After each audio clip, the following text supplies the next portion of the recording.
Our first guest is an awesome dude, incredibly smart, really good looking, and has, I think, some very interesting stories to tell. So please welcome Tony Fadell. Yes. Got some hardware competition there. How are you? Great. Have a seat. We got you some water. Whoa, we got to watch out here. Not poison. That's broken. This is our thing. We keep saying we're going to replace it, but it's more fun to just leave it. And also way cheaper. Anyhow, Tony, thank you for joining us. You're a fascinating dude. You've done a lot. Just a little. You're doing more stuff, and I want to talk about some of it here. So, I didn't do as much before the internet. I actually worked before the internet. What did you do? What did you do? I was a hardware engineer. You should talk to Paul about this. So what did you do? I actually slept better before the internet. Did you? Yeah, because you didn't get emails every 5 seconds. Yeah. Right? Do you ever wake up in a panic in the middle of the night thinking that you need to like check your email? Absolutely. Yeah, all the I did time. the same thing. Right. I refer to that as the editor's nap, but I guess you might have a different name for it. The engineer's nap. It is kind of insane. It is insane. Though. I mean, no, literally, you got to sleep better. Yeah. You actually could have a weekend. There was not this rush of information like, oh, what do I need to buy now at 2 in the morning? Did you prefer it? You know, sometimes you like to go back to those days. You're dating yourself here if yes. you say you prefer it. I'm pretty You just old. want to go out to the forest and, you know, chop some trees down and, I don't know, what did people do? I had. Did you do that? Back in the day, yeah. You could actually go in your 90s? garage and like saw some wood and build something. So you weren't exactly in a garage, but you were at Apple a little while ago. And you were at Apple during, and we have a bunch of new stuff that we're going to talk about, but I want to talk about this a little bit. You were at Apple during a particularly exciting time. I mean, it's always exciting at Apple now. But they had some dark years, and they came out of the darkness, and you were there for like that portion, right? Exactly. You were involved in. Were you involved in the original iPod? Absolutely. You worked on that. I presented the original model right to Steve. Did you? Yes. You were like, here's what we should do. I was a contractor for 6 weeks. Was the wheel there? I was a contractor for 6 weeks. I presented the business and the product, a styrofoam form, and in that meeting we signed off on it and went ahead with it. And you started working at Apple building that. Yeah, just a few weeks later I joined the company And so who's responsible for the wheel? Was it you? So the responsible for the wheel was actually Phil Schiller. Really? Schiller. Yeah. Schiller was the man. Yes, very smart guy. Great guy. He is a genius. Hates Instagram now, though, apparently. So you worked on the iPod. You worked on a bunch of iPods. 18 generations. So iPod Nano? Just about everyone. iPod Touch? iPod Touch, absolutely. iPod Classic? Shuffle. Classic. The video iPod, the photo Nano. iPod. Is there a mini? Nano, the mini. Yeah. The fat mini? Is that the mini, the fat one? Yeah. Oh, no, that's Fat Nano. Oh, Nano, right. Fat right, Nano. exactly. And then Nano got really skinny, right? Exactly. They're like, we're just kidding. It's the only one I really didn't do was the one, the Touch Nano that's out now. Oh, yeah. The one that like basically everybody wants to make into a watch. Exactly. But you also worked on the iPhone. Yes, the first 3 generations. So you were there for the inception, the creation of the original iPhone. Absolutely. And how did that go? Like, where did that come from? Did Steve, run into the engineers? I don't know where he would run into. Did he run anywhere? Probably not. Did he walk in somewhere and say, he walked fast. Yeah, but was he like, I want to make this thing. Here's what it looks like. Or was it a group? There was all kinds of different gestations of it. Actually, we did 3 different types of iPhones. There was a iPod plus phone, and then there was the iPhone, and then there was the next generation iPhone, and that's the one that actually shipped. Did any have a keyboard? None of them had. Was there never a version virtual keyboard? Yeah, but like there was never a version with like a QWERTY. Never had. Really? One. Was it even discussed? Well, it was definitely discussed. It was a heated topic. Really? Yeah, absolutely. Were there people that were for it and people that were against it? Absolutely. Were you for it or against it? I had known a lot about touchscreens, and given my 15 years at the time, and so I was skeptical. I wanted to try it first. Oh, so you were like a hardware guy. You were like, let's do a hardware keyboard. No, I want to try it. I want it to work because it made sense that you wanted a full screen. You didn't just want a little keyboard. The biggest problem with the iPod plus phone was that we had a little screen and we had this hardware wheel. And we were stuck with that. So you were literally like we were making an iPod and you were like making phone. Calls. Exactly. That seems like it would be kind of not intuitive. Well, you could make the old dial wheel. Well, yeah, no, I mean, like a perfect recreation of a phone that hasn't been made in 50 years. Sometimes you have to try things to throw it away. Yeah, right? And so you were there for the original iPhone, the 3G and the 3GS. That's right. And then you bailed. You were like, I hate making all these wonderful, successful products. No, I actually. And I hate all this money, Apple money that I. After the first year, I actually met my wife at Apple. And we were there for 9 years, and we were running and working so hard, and we had 2 little ones, a 1- and a 2-year-old. Is that common? Is there a lot of romance on the Apple campus? Yeah, a lot. A lot of hooking up? Yeah, absolutely. Real. I have some interesting stories. Real nasty stuff. Orgies on the Apple campus. I never heard of those, but maybe my wife did. She was head of HR. You are in trouble right now, okay? And my apologies to your wife for such a weird story. Anyhow, but so you left Apple in what year? It was 2000 and... Officially 2010. Okay, so not that long ago. And then you were like, okay, I can finally make a thermostat. See, did you ever pitch a because did you ever go in there and say, guys, we got to build a thermostat? No, really? I did not. You were like Steve. I did not pitch a thermostat. This is the next wave, man. No. Thermostat. The first person I pitched was my wife, and she went, "What?" She was like, "The iPod guy? What?" Well, it's got a wheel, kind of. It does. You know. Absolutely. So okay, so you went into business, and you were like, I want to make a thermostat. What was the desire behind that? Like, where did that come from? Well, really, I was with my wife designing a next generation home, a green home and a connected home, a fully connected home.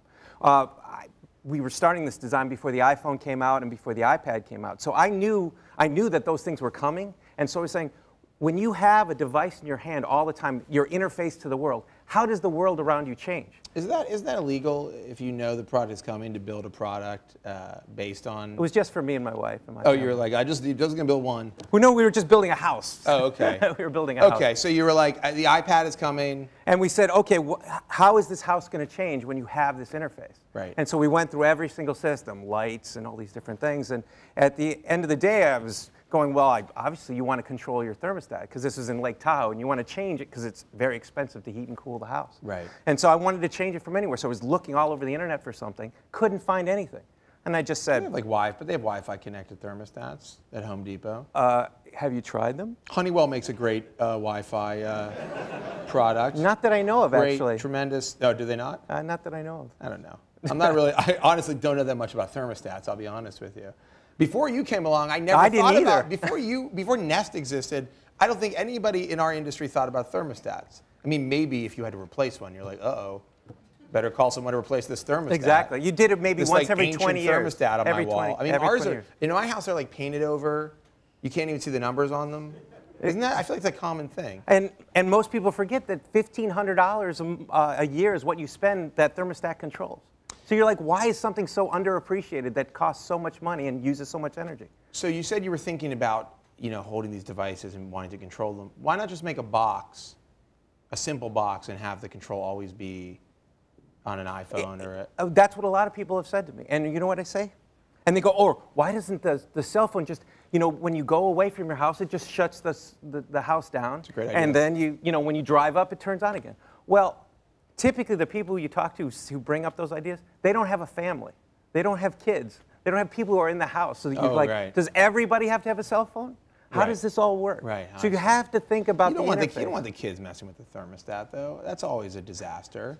They're going to turn it way up, turn it way down. You got to teach them. Rip it off the wall. You got to teach them. The Nest cannot be ripped off the wall, though, can it? It's actually, I don't know, maybe it can. I can't afford one, and they were sold out when I tried to buy one. And it's been now we have one just for you. You have them back in stock? We have them in stock. So let's talk about the Nest. Explain to me, it's got a circular control. It's got a dial. These guys probably know, but let's go through the steps. What does it do? Explain the Nest. The Nest is simply a round dial. And 99.9% of the time, all you want to do is turn up or down the thermostat, right? You just want to make it cooler or warmer. So very simply, you just have a ring, and that's it.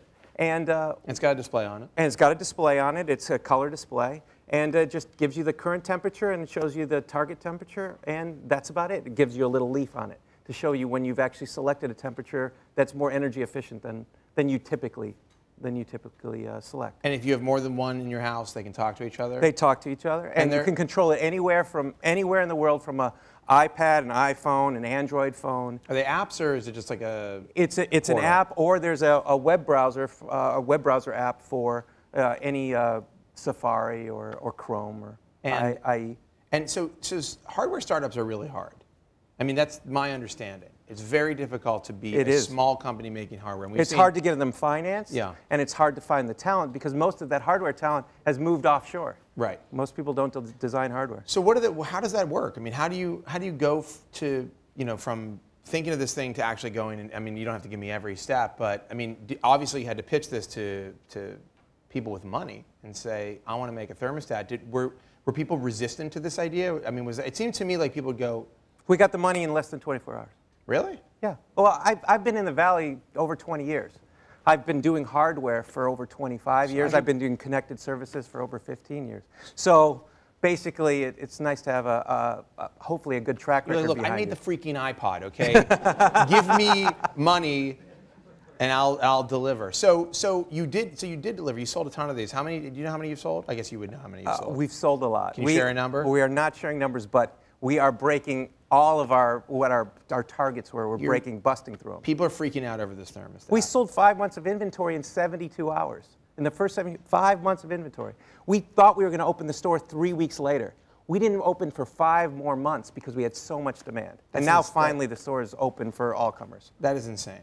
For a thermostat. For a thermostat. For a thermostat. You must feel pretty good. It's great. The first day when we actually had our launch party, we just invited a bunch of friends. We had 500 to 800 people celebrating a thermostat. You now can like do whatever you want to anybody and just remind them of how well the Nest sold, and they'll just let you do it. You can be like, I'm going to steal your car. I created the Nest. Get out of my face. You know, we did a little bit. I'm leaving dinner in the middle of dinner. I don't care what you say. I'm Tony Fadell. I made the Nest. Right? You do that? I would. No, not really. I'd like walk into people's houses and like knock a vase off a table and just say, oh, you have a problem with that? Well, I created the Nest. Sold out in 72 hours. Come get me. What have you done? You don't do that? Not really. That'd be my first thing that I do as soon as I sold through. But so they're back in stock now. They're in stock. Yeah, so I can go buy one. Yeah, you can go to Best Buy and buy one. You can go to Nest.com to buy one. And they're what, $250? $249. $249. $49. I'm sorry. And most of them are actually installed by. Why not just sell them for $250? Why not just say $250? Well, it's not $249.99. It's $249. Okay, it's a full dollar savings. It's a full dollar. It is a mental thing, though, isn't it? I mean, people really do. There's like $199 is the sweet spot, $99 is the sweet spot, $249 is like it's kind of premium, but it's not $250, is it? But no, it's not $250. Right. So you've attracted a lot of attention for Nest. The Nest. What do you call it? We call it the Nest Learning Thermostat. You really, every time you talk about it? We call it the Nest. It's kind of a mouthful. It's learning thermostat piece. And it does learn. It absolutely learns. It sees your patterns, your habits, the temperatures of the house. Well, the first thing is 10% of thermostats installed. There's 250 million thermostats in the U.S. Only 10% of those are programmed to save any energy because it's so difficult to program. Right. And so literally, when we now have data that shows all of our Nest customers actually, by learning, have 99% of them have schedules that they've actually save energy. Do you know how much energy they're saving, or kind of monetarily? We've seen anywhere between 10% and 60%. On average, it's about 20 to 25% because they literally just track your habits. When you wake up, you turn it to one temperature. When you go away, another temperature. When you go to sleep, a different temperature. So we just learn those patterns, and then we just play them back. And then you share that data to Facebook. And someday your Nest will be like, check out this new Zynga game. Do you imagine it's a perfect display for like playing Tempest. No, I know. Yes, Tempest. That would be amazing. You should do that. Well, somebody should hack it. Is there any opportunity of a game of Tempest on the Nest? Because that would be like, I'm buying one, no question. And then it would be like, oh, I got it. It's cold in here. And then I'm taking 20 minutes later, taking a note. My wife would be like, what are you doing? level 18 in Tempest. Get out of my face. I do get stuck. Do you do this? I mean, are you a tinker? I get stuck doing things where I'm like, got to go do this, and I pick up a phone for a second, and then I'm just like, yeah, you're lost. Zone out for half an hour. Absolutely. So anyhow, as I said, the Nest attracted a lot of attention. Some of it, we're very happy. A lot of it very positive. Upbeat. Here it comes. A lot of people excited about it. Yes, very excited. Some people are heated. Some people. Forgive the pun. Some people are getting worked up about it. A little hot under the collar.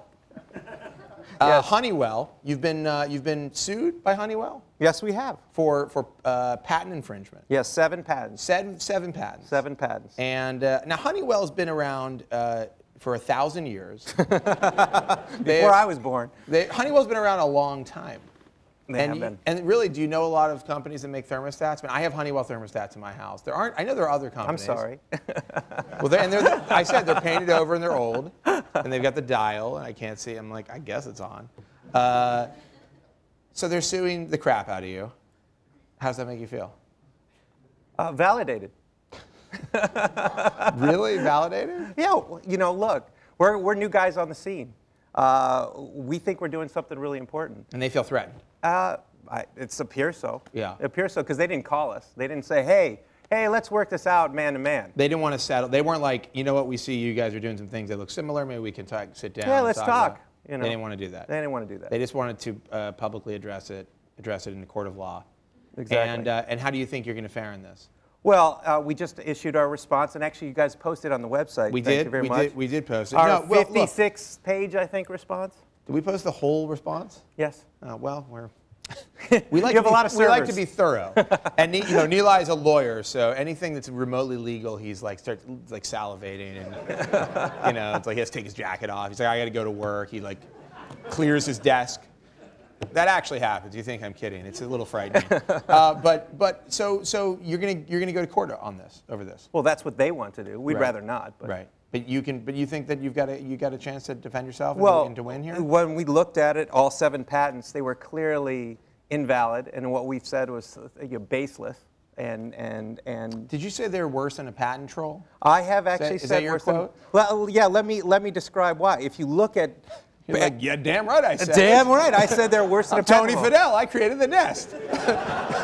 Knock over a vase or Yeah, two. just go for it. No, literally, if you look at IP protection out there, you see things like Apple suing HTC, and that is all about innovation, but Apple's saying, let's play fair. And then you look at somebody like Microsoft, and you saw what they selling patents and all these other things. They treat it as a business. But once again, they're treating innovation as something that is good to have. They want to get paid for it. It's a business. If you look at, even classic patent trolls, they want innovation to thrive and exist out there. And so why do they want that? Because they have some patents. They would like to get paid for theirs as well. In all 3 cases, they want innovation to thrive and be a great thing. In our case, these guys want to stay the status quo. They want to be number 1, and they want to use basically crap patents against us to try to intimidate us, intimidate our market, intimidate our channel, and intimidate our customers. They're not. They do not want innovation to thrive. They're not like, let's find a way to work this out. No. They're like, we're going to sue you out of existence. They just threw it into court. They never called us. Right. So, to me, that means who would call you? The CEO? What is he? Million years old? No. Hello? I've never met him. You use I've the never rotary met him. phone? I've never met It's him. Honeywell. I wish he would have called me. It's Honeywell, damn it. I don't know who that is. He's It's actually not very really old. Honeywell. He's actually Allied Signal.